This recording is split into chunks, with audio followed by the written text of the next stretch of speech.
Okay, hai, Assalamualaikum warahmatullahi wabarakatuh. InsyaAllah hari ini kita akan sambung belajar asas sains komputer tingkatan 1 dalam bab algoritma. Okey, iaitu 3.1 pembangunan algoritma. Okey. Apa itu algoritma? Okey, algoritma ni adalah tata cara yang menyatakan tindakan-tindakan yang perlu dilaksanakan dan urutan tindakan untuk menyelesaikan masalah. Okey, algoritma dalam pengaturcaraan komputer iaitu menyatakan dengan jelas urutan langkah atau tindakan yang perlu dilaksanakan oleh komputer agar dapat memperoleh output yang diingini. Okey, terdapat 4 perkara penting semasa menulis algoritma. Okey, yang pertama iaitu langkah-langkah ditulis dalam bahasa yang mudah difahami. Iaitu contohnya dalam bahasa Melayu ataupun dalam bahasa Inggeris. Okey, yang kedua, setiap langkah mesti jelas, terperinci dan spesifik. Okey, seterusnya langkah ketiga iaitu perkara penting yang ketiga iaitu urutan langkah mesti betul. Dan seterusnya keempat iaitu mempunyai kesudahan atau hasil atau output setelah langkah-langkah dilaksanakan. Okey, mari kita tengok contoh algoritma. Okey, contoh pertama, contohnya anda ingin meminjam sebuah buku dari perpustakaan. Okey, nyatakan algoritma bagi proses yang perlu anda lalui untuk meminjam buku tersebut. Okey, contoh algoritma bagi masalah di atas ialah yang pertama, masuk ke dalam perpustakaan. Yang kedua, cari buku yang dikehendaki. Yang ketiga, jika buku dijumpai, bawa buku ke kaunter pinjaman. Yang keempat iaitu keluar dari perpustakaan. Okey, contoh lain. Okey, anda ingin menguji kefungsian lampu. Okey, nyatakan algoritma bagi proses yang perlu anda lalui untuk menguji kefungsian lampu tersebut. Okey, yang pertama kita perlu semak sama ada plug dipalam ke dalam soket ataupun tidak. Okey, jika tidak, palamkan plug ke dalam soket. Okey, yang kedua, semak sama ada suis soket dipasang atau tidak. Okey, jika tidak, pasang suis soket. Okey, yang ketiga, pasang suis lampu. Okey, jika lampu menyala, padam suis lampu dan melangkau ke langkah 7. Langkah 7 iaitu selesai ataupun tamat.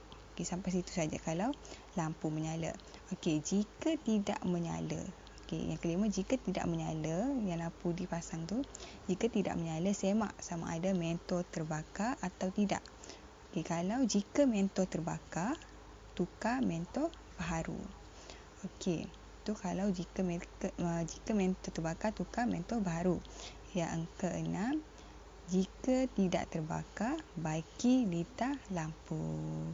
Dan terakhir, selesai ataupun tamat. Itu adalah contoh algoritma bagi menguji kefungsian lampu. Lampu tu berfungsi ataupun tidak berfungsi. Okey, seterusnya perwakilan algoritma. Okey, perwakilan algoritma ni algoritma ni boleh diwakili atau dibentuk dalam pelbagai cara. Okey, kebiasaannya algoritma untuk pengaturcaraan yang digunakan adalah carta alih dan pseudocode. Apa itu carta alih? Okey, carta alih ni adalah menggunakan simbol grafik seperti garis lurus, anak panah dan bentuk geometri untuk mewakili urutan langkah bagi algoritma yang perlu dilaksanakan. Okey, untuk membuat carta alih, kita perlu tahu simbol-simbol yang ada. Okey, contoh simbol pertama iaitu simbol pertama ni adalah dipanggil terminal ataupun dipanggil terminal, iaitu adalah untuk fungsi mula atau tamat sesuatu aktiviti ataupun sesuatu proses. Yang kedua, simbol rectangle ni adalah simbol fungsinya sebagai proses ataupun aktiviti. Okey, simbol yang ketiga ini simbol diamond, iaitu berfungsi sebagai simbol untuk pilihan, iaitu untuk menguji sama ada benar atau salah. Okey, seterusnya simbol anak panah. Simbol anak panah ni fungsinya adalah sebagai aliran, iaitu aliran aktiviti ataupun aliran proses lah. Okey, seterusnya simbol bulat ni adalah untuk berfungsi sebagai penyambung, di mana ia digunakan untuk menggabungkan aliran yang berlainan. Okey, simbol yang seterusnya ni adalah sebagai yang berfungsi sebagai input ataupun output, iaitu operasi input dan operasi output akan diletakkan di dalam simbol tersebut. Okey, kita tengok contoh carta alih. Yang pertama itu anda ingin membuat air kopi. Bina carta alih bagi proses yang perlu anda lalui untuk membuat air kopi tersebut. Okey, untuk buat air kopi mula. Lepas mula kita akan masak dulu dengan air. Masak air, proses kita adalah masak air. Okey, selepasnya input. Lepas kita masak air, sambil kita tunggu masak air, kita akan masukkan input ke dalam cawan, iaitu input kita masuk kopi ke dalam cawan dan masukkan gula. Input kita masukkan gula dan seterusnya input kita masukkan air panas ke dalam cawan dan proses terakhir adalah kacau ais. Sampai itu tamat. Okey, apa pula yang dimasukkan dengan pseudocode? Okey, pseudocode ni adalah memerihalkan langkah-langkah algoritma dengan menggunakan ayat-ayat yang ringkas dan padat, ditulis dalam bahasa pertuturan manusia. Tips menulis pseudocode. Yang pertama, setiap langkah mempunyai tidak lebih dari satu tindakan. Yang kedua, perkataan tamat menunjukkan pemprosesan berakhir. Yang ketiga, perkataan baca, input atau dapatkan menunjukkan data diterima. Yang keempat, perkataan cetak, laporkan, tulis, output atau paparkan menunjukkan keputusan yang dihasilkan. Contoh pseudocode. Contoh algoritma tadi kita buat untuk menguji kefungsian lampu. Sekarang kita buat contoh dalam bentuk pseudocode. Kalau pseudocode mesti ada mula dengan tamat. Ada semak. Semak plug dipalam ke dalam soket. Lepas semak, jika plug tidak dipalam ke dalam soket, palamkan plug ke dalam soket. Lepas tu tamat jika. Kita letak jika, so sini akan tamat jika. Semak suis poket dipasang. Jika suis poket tidak dipasang, kita akan pasang suis soket. Jika sini akan ada tamat jika. Pasang suis lampu. Jika lampu nyala, padam suis lampu, melangkau ke tamat. Maksudnya akan terus ke tamat. Tutup jika, tamat jika.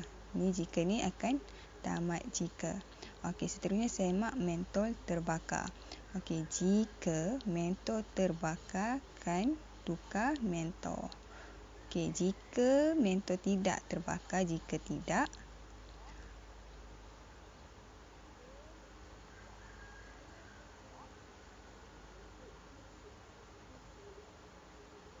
sekejap ya. Jika tidak, baiki litar lampu. Tamat jika. Jika ni tamat dengan jika ni. So, mula, tamat. Ini wajib mula perlu ada, tamat perlu ada. Seterusnya. Pseudocode dan carta alih yang melibatkan struktur kawalan pilihan. Terdapat 3 struktur kawalan pilihan, iaitu struktur kawalan pilihan tunggal, struktur kawalan dui pilihan, struktur kawalan pelbagai pilihan. Okey, hari ini kita akan fokuskan kepada satu dahulu. Kita akan fokuskan kepada struktur kawalan pilihan tunggal. Okey. Struktur kawalan pilihan tunggal ni iaitu di mana ia mempunyai hanya satu pilihan untuk melaksanakan satu set tindakan yang tertentu. Okey, jika satu syarat benar, satu set tindakan sahaja akan dilaksanakan. Maksudnya satu set tindakan sahaja yang ada. Kita tengok contoh surokot dan carta alih struktur kawalan pilihan tunggal. Okey, contoh pertama, mula. Ni surokot. Mula.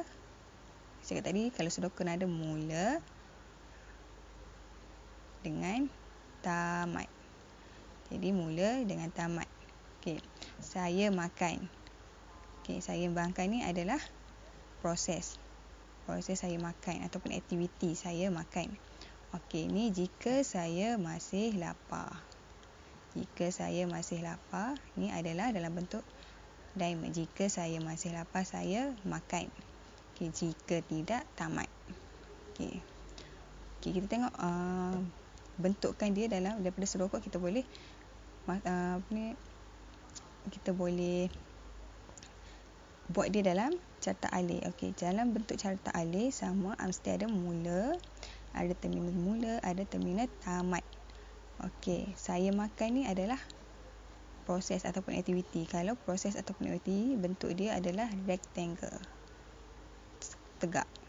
Okey, seterusnya, jika saya masih lapar, maksudnya pilihan. Saya masih lapar. Adakah saya masih lapar? Okey, saya masih lapar. Okey, kalau masih lapar, saya makan lagi. Lepas tu akan pergi lagi tanya, saya masih lapar. Kalau tidak, tak lapar dah, maksudnya akan terus pergi kepada tamat. Okey, kalau awal lagi saya makan, saya masih lapar, tidak, akan terus pada tamat. Okey, ni maksudnya dia ada satu tindakan sahaja, iaitu saya makan kembali. Saya masih lapar. Kalau akan saya makan. So, satu tindakan sahaja. Okey, seterusnya. Contoh kedua. Okey, mula. Surokotnya adalah mula, tamat. Okey, buka suis penggera. Jika buka suis penggera, ni adalah aktiviti ataupun proses. Jika terdapat orang melepasi pintu. Ni pilihan. Jika terdapat orang melepasi pintu, bunyikan penggera. Jika tidak, tamat. Okey, bentukkan dalam bentuk carta alih, mula, termina dengan tamat termina. Okey, aktiviti ataupun proses kita adalah buka suis penggera. Okey, lepas buka suis penggera, jika terdapat orang melepasi pintu. Okey, terdapat orang melepasi pintu. Kalau bunyikan penggera. Terus kepada tamat. Okey, terdapat orang melepasi pintu. Kalau tidak, terus kepada tamat. So, maksudnya dia ada satu tindakan sahaja. Kalau tu satu tindakannya adalah bunyi penggera sahaja. Tamat. Okey, sekian sahaja untuk hari ini. Okey, minggu depan kita akan sambung dengan struktur kawalan dui pilihan dengan pelbagai pilihan.